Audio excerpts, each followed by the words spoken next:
Hi friends, RRB NTPC ఎగ్జామ్కు సంబంధించి general అవేర్నెస్లో ముఖ్యంగా physical సైన్స్లో మనకు కొన్ని టాపిక్స్ నుంచి మ్యాక్సిమం క్వశ్చన్స్ వచ్చే ఛాన్సెస్ ఉంటాయి. అలాంటి టాపిక్స్లో హీట్ కూడా ఒకటి.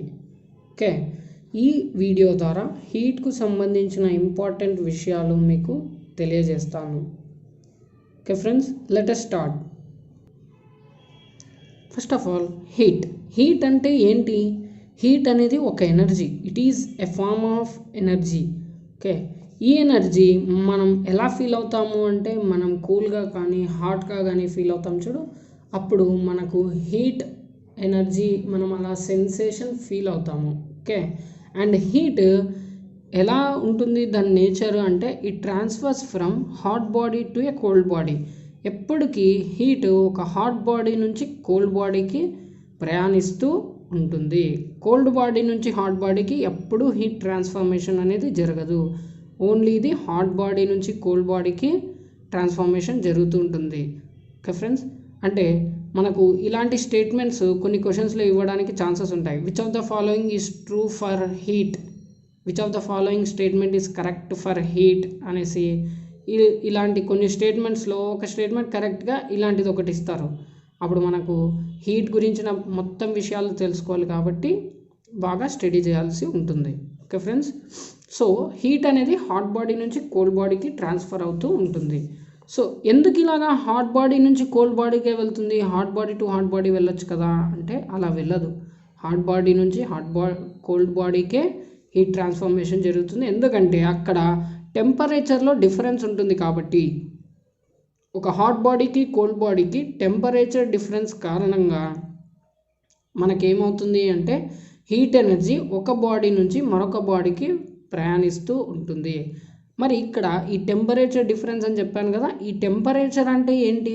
హీట్ అంటే ఎనర్జీ అని తెలుసు. మరి టెంపరేచర్ అంటే ఏంటి? టెంపరేచర్ అంటే measurement of hotness or coldness. అంటే ఒక బాడీ నువ్వు హాట్ ఉంది అని చెప్తున్నావు లేదా కోల్డ్ ఉంది అని చెప్తున్నారు అనుకోండి, అంటే ఇంత హాట్ ఉంది ఇంత కోల్డ్ ఉంది అని ఎలా చెప్పగలము అంటే, by the measurement of it's hotness or coldness. అంటే దాని యొక్క హాట్నెస్ని కానీ కోల్డ్నెస్ని కానీ మెజర్ చేస్తేనే మనం చెప్పగలము అది హాట్ బాడీనా కోల్డ్ బాడీనా అనేసి. ఓకే, అది మెజర్ చేయడానికి మనకు ఒక యూనిట్స్ కావాలి కదా, అదే temperature. Temperature is a measure of hotness or coldness of a body. Okay, next ఈ టెంపరేచర్ని మెజర్ చేయడానికి మనకు కొన్ని స్కేల్స్ ఉన్నాయి. టెంపరేచర్ని మెజర్ చేయడానికి మనకు కొన్ని స్కేల్స్ ఉన్నాయి. వాటి గురించి ఇప్పుడు తెలుసుకుందాం. టెంపరేచర్ని మెజర్ చేయడానికి యూజ్ చేసే స్కేల్స్లో మొట్టమొదటిది సెల్సియస్ స్కేల్. సెల్సియస్ స్కేల్లో ఫ్రీజింగ్ పాయింట్ అంటే శీతలీకరణ ఉష్ణోగ్రత ఎంత ఉంటుంది అంటే 0 degrees సెంటీగ్రేడ్ ఉంటుంది. ఓకే, బాయిలింగ్ పాయింట్ మరిగించే ఉష్ణోగ్రత ఎంత ఉంటుంది సెల్సియస్ స్కేల్లో అంటే 100 degrees సెంటీగ్రేడ్. అంటే ఓవరాల్గా సెల్సియస్ స్కేల్ రేంజ్ వచ్చేసి 0 degrees centigrade to 100 degrees centigrade. Freezing point of ice అంటారు, బాయిలింగ్ పాయింట్ ఆఫ్ వాటర్ అంటారు. ఓకే, మీన్స్ ఓవరాల్గా వాటర్ని, మెయిన్గా వాటర్ అనే ఒక సబ్స్టాన్స్ని తీసుకొని ఈ టెంపరేచర్ మెజర్మెంట్ చేయడానికి ఉన్న స్కేల్స్ గురించి రేంజ్ అనేది ఎక్స్ప్లెయిన్ చేస్తూ వస్తాను. So freezing point of ice అని ఎవరైనా అడిగారు అనుకోండి క్వశ్చన్, 0 degrees సెంటీగ్రేడ్ అని చెప్పాల్సి ఉంటుంది. Boiling point of water in Celsius scale, under Celsius scale boiling point of water వచ్చేసి 100 degrees సెంటీగ్రేడ్. శీతలీకరణ ఉష్ణోగ్రత, మరిగించే ఉష్ణోగ్రత సెల్సియస్ స్కేల్ ప్రకారంగా దీనికి 0, దీనికి 100. ఫారెన్హీట్ స్కేల్ కూడా ఒక స్కేల్ ఆఫ్ మెజర్మెంట్ ఫర్ టెంపరేచర్ని మెజర్ చేయడానికి మనం ఫారెన్హీట్ స్కేల్ కూడా వాడతాము. మ్యాక్సిమం మనకు క్లినికల్ థర్మామీటర్స్లో ఫారెన్హీట్ స్కేల్నే వాడతారు. 32 degrees ఫారెన్హీట్ నుంచి 212 degrees ఫారెన్హీట్ వరకు మనం మెజర్ చేయగలుగుతాం. తక్కువ మినిమం వచ్చేసి 32 degrees, అదే freezing point of ice. Okay, next boiling point of water ఎంత ఫారెన్హీట్ స్కేల్లో అంటే 212 degrees ఫారెన్హీట్, ఇది మ్యాక్సిమం. ఇంకా నెక్స్ట్ కెల్విన్ స్కేల్కి వచ్చేస్తే 273 degrees kelvin, 273 kelvin to 373 kelvin వరకు మనం మెజర్ చేయగలం. అంటే స్టార్టింగ్ కెల్విన్ స్కేల్లో 0 నుంచి స్టార్ట్ అవ్వదు, లేదా 32 నుంచి స్టార్ట్ అవ్వదు. కెల్విన్ స్కేల్లో స్టార్టింగ్ మెజర్మెంట్ ఎంత ఉంటుంది? 273 కెల్విన్స్ ఉంటుంది. సో మనము దీనికి సెల్సియస్కు అలాగే కెల్విన్కు ఒక రిలేషన్ చెప్పచ్చు. 0 degrees Celsius is equals to 273 kelvins అని. ఓకే, అంటే డిగ్రీ సెల్సియస్లో మనకు స్టార్టింగ్ 0 అయితే కెల్విన్లో స్టార్టింగ్ వచ్చేసి 273 కెల్విన్. అలాగా 373 కెల్విన్ వరకు మనం మెజర్ చేయగలము. Freezing point of ice under kelvin scale. Kelvin స్కేల్లో ఫ్రీజింగ్ పాయింట్ ఆఫ్ ఐస్ ఎంత అంటే 273 kelvin. Boiling point of water ఎంత అంటే 373 కెల్విన్. నెక్స్ట్ ఇంకొక స్కేల్ ఉంది, రామర్ స్కేల్. ఇది 0 degrees R to 80 degrees R. Ramar scale 0 degrees నుంచి 80 degrees వరకు మెజర్ చేయొచ్చు. ఇవి టెంపరేచర్ మెజర్ చేయడంలో ఉన్న important scales and their lowest minimum values and highest values. అంటే ఫ్రీజింగ్ పాయింట్స్, బాయిలింగ్ పాయింట్స్, ఈ స్కేల్స్ యొక్క freezing points, boiling points. And వీటిలో మనకు ఇలా డైరెక్ట్ క్వశ్చన్స్ కూడా వచ్చే ఛాన్సెస్ ఉంటాయి, ఇండైరెక్ట్గా ప్రాబ్లమ్స్ ఇచ్చే ఛాన్సెస్ కూడా ఉంటాయి. అంటే కన్వర్షన్స్, అంటే సెల్సియస్ స్కేల్ వాల్యూ ఇచ్చి ఈ సెల్సియస్ స్కేల్ వాల్యూని ఫారెన్హీట్లో మార్చండి, లేదా ఇచ్చిన ఫారెన్హీట్ వాల్యూని కెల్విన్లో మార్చండి, ఇచ్చిన ఫారెన్హీట్ వాల్యూ సెల్సియస్లో అయితే ఎంత ఉంటుంది, ఇలాంటి క్వశ్చన్స్ వచ్చే ఛాన్సెస్ కూడా ఉంటాయి. వాటికి ఒక సింపుల్ టెక్నిక్ ఉంది, ఒక జనరలైజ్డ్ ఫార్ములా ఉంది. అంటే ఈ ఫార్ములా మీరు బాగా బైహార్ట్ చేసి బాగా గుర్తుపెట్టుకుంటే కన్వర్షన్స్ ఎలా ఇచ్చినా ఆన్సర్ చేయగలుగుతారు. అదేంటో ఇప్పుడు చూద్దాం. అదే ఇది relation between different scales. C/100 is equals to F minus 32 is equals to R/80 is equals to K minus 273/100. ఇది మీరు గుర్తుపెట్టుకున్నారంటే ఏ స్కేల్ నుంచి ఏ స్కేల్కి కన్వర్ట్ చేసి వాల్యూ అడిగినా కూడా మీరు చెప్పగలుగుతారు. ఫర్ ఎగ్జాంపుల్ నేను 283 కెల్విన్స్ని డిగ్రీస్ సెల్సియస్లో మార్చమని అడిగాను అనుకోండి. డిగ్రీస్ సెల్సియస్లో దీని వాల్యూ ఎంత? 283 కెల్విన్స్కి. ఇప్పుడు దీనికి మనం ఏం చేయాలి అంటే C/100 ఈజ్ ఈక్వల్స్ టు కెల్విన్కి డిగ్రీస్ సెల్సియస్కి కదా, డిగ్రీ సెల్సియస్కి C/100. కెల్విన్ ఎక్కడుంది? ఇక్కడ ఉంది. సో కెల్విన్ని ఈ రెండు ఇలా రాసుకోవాలి, 273/100. ఇప్పుడు కెల్విన్ వాల్యూ ఎంత ఇచ్చారు అది సబ్స్టిట్యూట్ చేయాలి. సి వాల్యూవే కదా మనం కనుక్కోవాల్సింది. C/100 is equals to 283 minus 273/100. Okay, C/100 is equals to 10/100. ఈ 100 cancel, denominator like denominators. So degree Celsius value ఎంత? 10 degrees Celsius. ఇది మన కరెక్ట్ ఆన్సర్. ఓకే, ఇలా కన్వర్షన్స్ అడిగినప్పుడు అంటే convert 283 kelvins into degree Celsius, convert 23 R into Fahrenheit ఇలా అడిగినారు అనుకోండి. R/80 F-32/180 తీసుకుంటే R వాల్యూ ఏమవుతుంది? ఫారెన్హీట్లో కన్వర్ట్ చేస్తారు. అదే వాల్యూ ఫారెన్హీట్ స్కేల్లో ఉంటే ఎంత అనేది ఈజీగా కన్వర్షన్ చేసి చెప్పచ్చు. ఓకే ఫ్రెండ్స్, ఇది చాలా ఇంపార్టెంట్, చాలా బాగా యూజ్ అవుతుంది. కన్వర్షన్స్ ఇస్తే మాత్రం బాగా గుర్తుపెట్టుకోండి ఫార్ములాని బైహార్ట్ చేసుకొని. అండ్ వన్ మోర్ థింగ్, ఒక చిన్న ఇంపార్టెంట్ నోట్ ఉంది. అదేంటి అంటే ఒక పర్టికులర్ టెంపరేచర్ దగ్గర Celsius scale value, Fahrenheit scale value same ఉంటుంది. -40 degrees సెంటిగ్రేడ్, -40 degrees ఫారెన్హీట్ దగ్గర. అంటే ఈ -40 degrees అనే మెజర్మెంట్ దగ్గర సెల్సియస్ స్కేలు, ఫారెన్హీట్ స్కేలు రెండు ఈక్వలే. ఈ టెంపరేచర్ దగ్గర at -40 degrees centigrade, sorry -40 degrees దగ్గర -40 degrees సెంటిగ్రేడ్ అన్నా ఒకటే, -40 degrees ఫారెన్హీట్ అన్నా కూడా ఒకటే. ఇది మాత్రం గుర్తుపెట్టుకోండి. Next triple point of water. Triple point of water అంటే ఏంటి అంటే అట్ ఎ పర్టికులర్ టెంపరేచర్, ఒక టెంపరేచర్ దగ్గర 3 phases of water will be at equilibrium. అంటే వాటర్కి 3 phases ఉన్నాయి, మీకు తెలుసు already. Water 3 phases of water ఏంటి అంటే ice, water vapour, solid, liquid, gas. Okay, ఆ ఐస్, వాటర్ వేపర్, ఈ మూడు ఐస్, వాటర్ వేపర్, ఈ త్రీ ఫేసెస్ ఆఫ్ వాటర్ ఈక్విలిబ్రియంగా ఉంటాయి ఒక స్టేజ్ ఆఫ్ టెంపరేచర్ దగ్గర. ఆ టెంపరేచర్ ఎంత అంటే 273.16 కెల్విన్స్. ఈ పర్టికులర్ టెంపరేచర్ దగ్గర ఐస్, వాటర్ వేపర్ మూడు కరెక్ట్గా ఈక్విలిబ్రియంలో ఉంటాయి. ఆ టెంపరేచర్ పాయింట్నే ట్రిపుల్ పాయింట్ ఆఫ్ వాటర్ అని చెప్తాము. నెక్స్ట్, టెంపరేచర్స్ మెజర్ చేయడానికి మనం డిఫరెంట్ డివైజెస్ వాడతాము. కొన్ని డివైజెస్ని మనం టెంపరేచర్ మెజర్ చేయడానికి వాడతాము. ఆ యూనిక్ డివైస్ని ఏమంటారు అంటే థర్మామీటర్ అని అంటారు. మనం ఏ డివైస్ని వాడతాము టెంపరేచర్ మెజర్ చేయడానికి అంటే థర్మామీటర్. మరి ఇంతకుముందు నేర్చుకున్నాం కదా మనం సెల్సియస్ స్కేలు, ఫారెన్హీట్ స్కేలు. ఆ స్కేల్స్ ఈ థర్మామీటర్స్లో ఇంప్లిమెంట్ చేస్తారు. ఓకే ఫ్రెండ్స్, ఈ థర్మామీటర్స్ ఎన్ని రకాలు ఉన్నాయో ఇప్పుడు చూద్దాం. Clinical thermometer, electronic thermometer, other thermometers. First of all clinical thermometers. ఇవి మెయిన్గా మనము హ్యూమన్ బాడీ టెంపరేచర్స్ని మెజర్ చేయడానికి యూజ్ చేస్తాము. అండ్ ఆల్సో మోస్ట్లీ క్లినికల్ థర్మామీటర్స్లో ఫారెన్హీట్ స్కేల్సే ఉంటాయి. Measure human body temperatures. And also ఈ క్లినికల్ థర్మామీటర్స్ రేంజ్ ఎంత ఉంటుంది అంటే 35 డిగ్రీస్ సెంటీగ్రేడ్ నుంచి 43 డిగ్రీస్ సెంటీగ్రేడ్ వరకు. ఎందుకంటే నార్మల్ బాడీ టెంపరేచర్ 37 ఉంటుంది, ఇక్కడ నుంచి మొదలవుతుంది.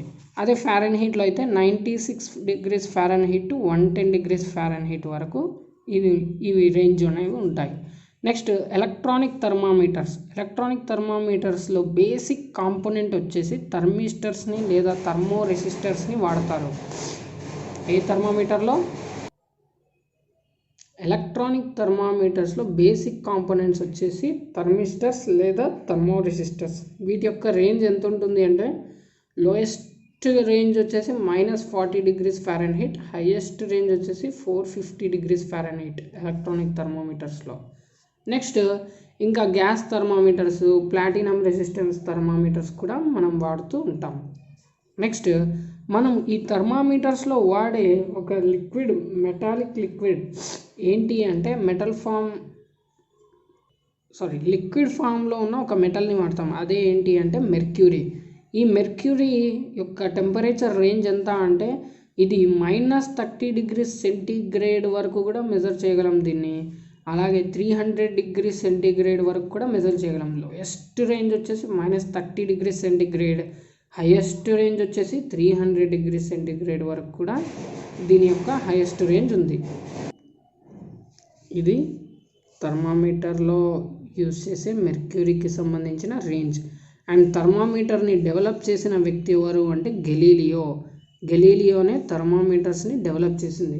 ఏ సూత్రాన్ని అంటే ఏ లాని ఉపయోగించి తను దీన్ని డెవలప్ చేశాడు అంటే గ్యాసెస్ ఎక్స్పాండ్ ఆన్ హీటింగ్, అంటే హీట్ చేయడం వల్ల గ్యాసెస్ ఎక్స్పాండ్ అవుతాయి అనే ఒక లాని అబ్జర్వ్ చేసి తను థర్మామీటర్ డివైస్ని డెవలప్ చేశాడు. ఓకే, నెక్స్ట్, ఈ ఎక్స్పాన్షన్ గ్యాసెస్లో మాత్రమే ఉంటుందా? హీట్ చేయడం వల్ల గ్యాసెస్ మాత్రమే ఎక్స్పాండ్ అవుతాయంటే కాదు. ఈ ఎక్స్పాన్షన్ హీటింగ్ వల్ల సాలిడ్లో, లిక్విడ్లో, గ్యాసెస్లో 3 ఫార్మ్స్ ఆఫ్ మ్యాటర్లో కూడా జరుగుతుంది ఎక్స్పాన్షన్ డ్యూ టు హీటింగ్. అదేంటో వాటిని ఎలా మెజర్ చేయొచ్చు, సాలిడ్ ఎక్స్పాన్షన్ని ఎలా మెజర్ చేయొచ్చు, లిక్విడ్ ఎక్స్పాన్షన్ని ఎలా మెజర్ చేయొచ్చు, దానికి వాల్యూస్ ఏంటి, యూనిట్స్ ఏంటో ఇప్పుడు చూద్దాం. అండ్ వాటి అప్లికేషన్స్ కూడా చూద్దాం. ఈ ఎక్స్పాన్షన్ ఎలా జరుగుతుంది అంటే బై హీటింగ్. ఎక్స్పాన్షన్ చాలా రకాలుగా జరుగుతుంది. సో హీటింగ్ వల్ల కూడా ఎక్స్పాన్షన్ జరుగుతుంది. అంటే ఎక్స్పాన్షన్కి హీటింగ్ కూడా ఒక ఫ్యాక్టర్ అని చెప్పుకోవచ్చు, ఒక కారణం అని చెప్పచ్చు. సో ఎక్స్పాన్షన్ బై హీటింగ్ దాన్ని ఏమంటాము అంటే థర్మల్ ఎక్స్పాన్షన్. అంటే హీటింగ్ చేయడం వల్ల ఏదైనా ఒక ఫార్మ్ ఆఫ్ మ్యాటర్ ఎక్స్పాండ్ అయ్యింది అంటే దాన్ని థర్మల్ ఎక్స్పాన్షన్ అని అంటాము. మనకు థర్మల్ ఎక్స్పాన్షన్ ఆఫ్ సాలిడ్స్ ఉంది, లిక్విడ్స్ ఉంది, గ్యాసెస్ కూడా ఉంది. అంటే థర్మల్ ఎక్స్పాన్షన్ సాలిడ్, లిక్విడ్, గ్యాసెస్లో కూడా జరుగుతుంది. సాలిడ్స్లో 3 టైప్స్ ఆఫ్ ఎక్స్పాన్షన్స్ ఉంటాయి. Linear expansion, it is denoted by alpha. Superficial expansion, దాన్ని బీటాతో డినోట్ చేస్తారు. వాల్యూమ్ ఆర్ క్యూబికల్ ఎక్స్పాన్షన్, దీన్ని గామాతో డినోట్ చేస్తారు. నెక్స్ట్, లిక్విడ్స్ యొక్క థర్మల్ ఎక్స్పాన్షన్ని రెండు రకాలు ఉన్నాయి, apparent expansion, real expansion of liquids. గ్యాసెస్లో వచ్చేసి volume coefficient, pressure coefficient of gases.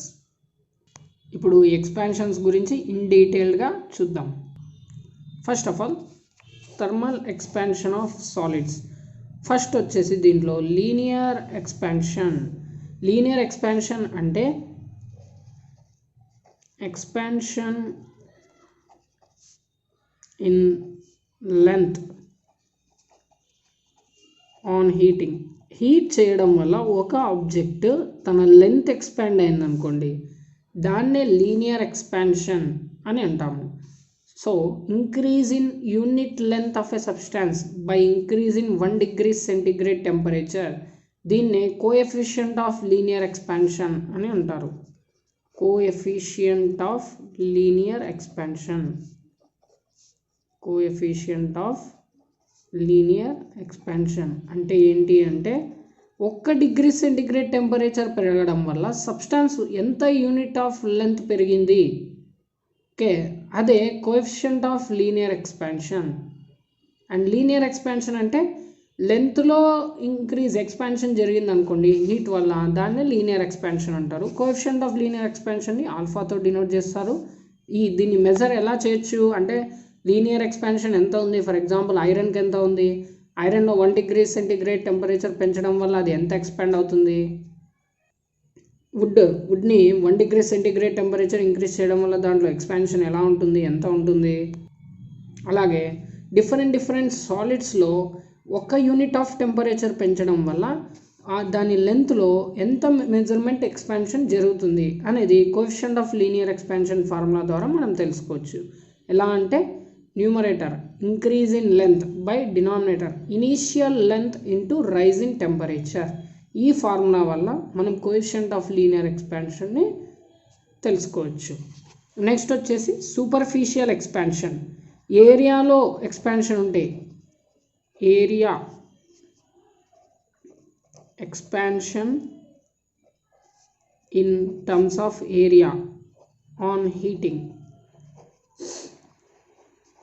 అంటే ఒకవేళ హీట్ చేయడం వల్ల సబ్స్టాన్స్ యొక్క ఏరియాలో ఎక్స్పాన్షన్ జరిగింది అనుకోండి, దాన్ని సూపర్ఫిషియల్ ఎక్స్పాన్షన్ అని అంటాము. ఈ సూపర్ఫిషియల్ ఎక్స్పాన్షన్ ఎక్కడ జరుగుతుంది అంటే సాలిడ్స్లో జరుగుతుంది. దీని ఫార్ములా వచ్చేసి increase in area by initial area into rise in temperature, delta A by A into delta T. ఈ డెల్టా ఏ అంటే చేంజ్ ఇన్ ఏరియా, అంటే ఎంత ఏరియా పెరిగింది. ఫర్ ఎగ్జాంపుల్ 2 meters square ఉందనుకోండి, ఇది 4 meters square అయిందనుకోండి, అంటే ఏరియా 4 meters square పెరిగింది అనుకోండి హీట్ చేయడం వల్ల. అప్పుడు change in area, increase in area ఎంత, 4 - 2, ఇనీషియల్ మైనస్ ఫైనల్. స్టార్టింగ్లో ఎంత ఉంది, లాస్ట్లో ఎంత వచ్చింది హీట్ చేయడం వల్ల చేస్తే ఎంత వస్తుంది, 2. So change in area 2. Temperature rise 1 degree centigrade temperature అనుకోండి, ఇనీషియల్ ఏరియా వచ్చేసి 2. 1 degree centigrade పెరిగింది అనుకోండి, 1 degree centigrade. ఇలా మనం వాళ్ళు ఇచ్చిన ప్రాబ్లమ్స్కి కూడా ఈ సూపర్ఫిషియల్ ఎక్స్పాన్షన్ని కనుక్కోవడానికి ఈ లీనియర్ ఎక్స్పాన్షన్, సూపర్ఫిషియల్ ఎక్స్పాన్షన్ తర్వాత volume or cubical expansion. Thermal expansion of సాలిడ్స్లో థర్డ్ టైప్ ఆఫ్ ఎక్స్పాన్షన్ వచ్చేసి వాల్యూమ్ ఆర్ క్యూబికల్ ఎక్స్పాన్షన్. ఈ ఎక్స్పాన్షన్ ఎలా జరుగుతుంది అంటే ఇంక్రీజ్ ఇన్ వాల్యూమ్లో ఇంక్రీజ్ జరుగుతుంది ఆన్ హీటింగ్. ఒక సాలిడ్ సబ్స్టాన్స్ని హీట్ చేయడం వల్ల దాని వాల్యూమ్ ఇంక్రీజ్ అయ్యింది అనుకోండి, దాన్నే వాల్యూమ్ ఎక్స్పాన్షన్ లేదా క్యూబికల్ ఎక్స్పాన్షన్ అంటాము. దాన్ని మెజర్ చేయడానికి ఉన్న formula increase in volume by original volume into rise in temperature. దీన్ని గామాతో డినోట్ చేస్తారు. ఎక్స్పాన్షన్ ఇన్ సాలిడ్స్ తర్వాత thermal expansion of liquids. Thermal expansion of లిక్విడ్స్లో first of all expansion in volume మాత్రమే జరుగుతుంది. థర్మల్ ఎక్స్పాన్షన్ ఆఫ్ లిక్విడ్స్లో expansion in terms of volume పరంగా మాత్రమే ఎక్స్పాన్షన్ జరుగుతుంది లిక్విడ్స్లో. అందులో 2 టైప్స్ ఉన్నాయి. అవి ఏవి అంటే apparent expansion, real expansion. Apparent expansion అంటే ఏంటి, రియల్ ఎక్స్పాన్షన్ అంటే ఏంటో ఇప్పుడు చూద్దాం. అప్పరెంట్ ఎక్స్పాన్షన్ అంటే on heating expansion of container takes place. Only expansion of liquid in container. Expansion of container does not considered. Only expansion of liquid in container is considered. అంటే లిక్విడ్ని heat చేసినప్పుడు అది solid, అంటే అది ఏదైతే కంటైనర్లో liquid పెట్టామో ఆ కంటైనర్ యొక్క ఎక్స్పాన్షన్ని నెగ్లెక్ట్ చేసి ఓన్లీ దాంట్లో ఉన్న లిక్విడ్ ఎక్స్పాన్షన్ని మాత్రమే కన్సిడర్ చేసామనుకోండి, ఆ ఎక్స్పాన్షనే apparent expansion of liquids. Okay, expansion లిక్విడ్స్లో expansion only in terms of volume మాత్రమే జరుగుతుంది. అలా లిక్విడ్ ఎక్స్పాన్షన్ జరుగుతున్నప్పుడు అది ఉన్న కంటైనర్ ఎక్స్పాన్షన్ని కన్సిడర్ చేయకపోతే, అంటే ఇప్పుడు లిక్విడ్స్ని దేంట్లో తీసుకుంటాం, కంటైనర్లో తీసుకుంటాం. కంటైనర్లో తీసుకొని హీట్ చేస్తూ ఉన్నప్పుడు ఆ కంటైనర్ కూడా హీటింగ్ వల్ల ఎక్స్పాన్షన్ అవుతుంది కదా, due to thermal expansion in solids. So అక్కడ సాలిడ్ ఎక్స్పాన్షన్ని కన్సిడర్ చేయకుండా జస్ట్ దాంట్లో ఉన్న లిక్విడ్ ఎక్స్పాన్షన్ని మాత్రమే కన్సిడర్ చేస్తే దాన్నే అపారెంట్ ఎక్స్పాన్షన్ అంటాము. దాన్ని గామా ఏతో డినోట్ చేస్తాము. అలా కాకుండా రియల్ ఎక్స్పాన్షన్ అంటే హీట్ చేయడం వల్ల expansion of container also taken in to account along with liquid expansion. అంటే హీట్ చేసినప్పుడు కంటైనర్ ఎక్స్పాన్షన్ని కూడా కన్సిడర్ చేస్తే, కన్సిడర్ చేయకపోతే అపారెంట్ ఎక్స్పాన్షన్. లిక్విడ్ ఎక్స్పాన్షన్తో పాటు కంటైనర్ ఎక్స్పాన్షన్ని కూడా కన్సిడర్ చేసామనుకోండి, దాన్నే రియల్ ఎక్స్పాన్షన్ అని అంటాం. దీన్ని గామా ఆర్తో డినోట్ చేస్తాము. ఈ అపారెంట్ ఎక్స్పాన్షన్ రియల్ ఎక్స్పాన్షన్కి ఒక రిలేషన్ ఉంది. అదేంటి అంటే gamma R is equals to gamma A plus gamma G. Gamma R అంటే రియల్ ఎక్స్పాన్షన్, గామా ఏ అంటే apparent expansion plus gamma G అంటే ఎక్స్పాన్షన్ ఆఫ్ కంటైనర్. అంటే లిక్విడ్ ఎక్స్పాన్షన్ ఒక్కటే ఉంటే అపరెంట్, దాంతోపాటు మనం కంటైనర్ ఎక్స్పాన్షన్ని కూడా యాడ్ చేసామనుకో, దాని నుంచి మనకు వచ్చేది real expansion. Okay friends, thermal expansion of liquids అంటే ఇది. Next thermal expansion of gases. దీనికన్నా ముందు లిక్విడ్స్లో ఒకటైన వాటర్కి ఒక యూనిక్నెస్ ఉంటుంది. అదేంటో ఇప్పుడు చూద్దాం. అంటే ఎక్స్పాన్షన్ టర్మ్స్లో వాటర్కి ఒక యూనిక్నెస్ ఉంది. అదేంటి అంటే వెన్ వాటర్ ఈజ్ హీటెడ్, అంటే వాటర్ని హీట్ చేసినప్పుడు టెంపరేచర్ స్టార్టింగ్లో 0 degrees సెంటీగ్రేడ్ నుంచి ఇంక్రీజ్ అవుతూ ఉంటుంది కదా. అంటే 0 degrees, 1 degrees, 2 degrees అలా ఇంక్రీజ్ అవుతూ ఉన్నప్పుడు, అంటే టెంపరేచర్ ఇంక్రీజ్ అవుతుంది అనుకోండి వాటర్లో, అప్ టు 4 degrees సెంటీగ్రేడ్ వరకు వాల్యూమ్ ఆఫ్ ద వాటర్ ఏమవుతుందంటే డిక్రీజ్ అవుతూ వస్తుంది. యాక్చువల్గా వాల్యూమ్ హీట్ చేస్తూ ఉన్న టైంలో లిక్విడ్ యొక్క వాల్యూమ్ ఏం కావాలి, ఇంక్రీజ్ అవుతూ రావాలి కదా. కానీ వాటర్లో ఏం జరుగుతుంది అంటే టెంపరేచర్ పెంచుతున్న కొద్దీ 0 degrees సెంటీగ్రేడ్ నుంచి 4 degrees సెంటీగ్రేడ్ వరకు ఆ వాటర్ అనేది దాని యొక్క వాల్యూమ్ని ఇంక్రీజ్ చేసుకోదు, డిక్రీజ్ అవుతూ వస్తుంది. అండ్ 4 degrees సెంటీగ్రేడ్ ఎప్పుడైతే రీచ్ అవుతుందో అది మినిమం వాల్యూ, అంటే డిక్రిమెంట్ జరుగుతూ వచ్చింటుంది కదా, తక్కువ అవుతూ మినిమం ఎక్కడ లాస్ట్ వరకు తగ్గుతుంది అంటే 4 degrees సెంటీగ్రేడ్ వరకు తగ్గి అక్కడ నుంచి మరి వాల్యూమ్ ఇంక్రీజ్ అవుతూ వస్తుంది. ఇదే యూనిక్నెస్ ఆఫ్ వాటర్కి ఉన్న uniqueness in terms of expansion. Next thermal expansion of gas గురించి తెలుసుకుందాం. ఎక్స్పాన్షన్ ఆఫ్ గ్యాస్ 2 types ఉంటుంది on heating: volume coefficient, pressure coefficient. Volume కోఎఫిషియంట్ని గామా వీతో డినోట్ చేస్తాము. ఓకే, ఇక్కడ ఏం జరుగుతుంది అంటే చేంజ్ ఇన్ వాల్యూమ్లో చేంజ్ వస్తుంది per unit volume per degree Celsius. అంటే 1 degree సెల్సియస్ ఇంక్రీజ్ అవ్వడం వల్ల వాల్యూమ్లో కూడా చేంజ్ వస్తుంది. ఓకే, దాన్నే వాల్యూమ్ కోఎఫిషియంట్ అని అంటాము. గ్యాస్ యొక్క temperature per degree Celsius change అవుతూ ఉన్నప్పుడు దాని వాల్యూమ్లో కూడా చేంజ్ వస్తే అట్ కాన్స్టాంట్ ప్రెజర్ దాన్ని వాల్యూమ్ కోఎఫిషియంట్ అంటాము. ఒకవేళ ప్రెజర్ కోఎఫిషియంట్ వాల్యూమ్ కాన్స్టాంట్గా పెడతాం, ఇక్కడ ప్రెజర్లో మార్పు వస్తుంది due to change in temperature. Per degree సెల్సియస్కి పర్ యూనిట్ ప్రెజర్లో చేంజ్ ఉందనుకోండి, దెన్ దాన్ని ప్రెజర్ కోఎఫిషియంట్ అని అంటాం. Change in pressure per unit pressure per degree Celsius, దాన్నే ప్రెజర్ కోఎఫిషియంట్ అంటాము. దీన్ని గామా పీతో డినోట్ చేస్తాం. వాల్యూమ్ కోఎఫిషియంట్ దగ్గర ప్రెజర్ కాన్స్టెంట్గా ఉంటే ప్రెజర్ కోఎఫిషియంట్ దగ్గర వాల్యూమ్ కాన్స్టెంట్గా ఉంటుంది. ఫ్రెండ్స్, నా వీడియో మీకు నచ్చినట్లయితే లైక్ చేయండి, షేర్ చేయండి, అలాగే సబ్స్క్రైబ్ చేయండి.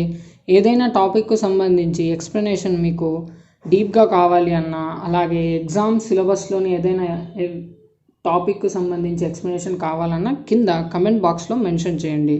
Okay friends, thank you.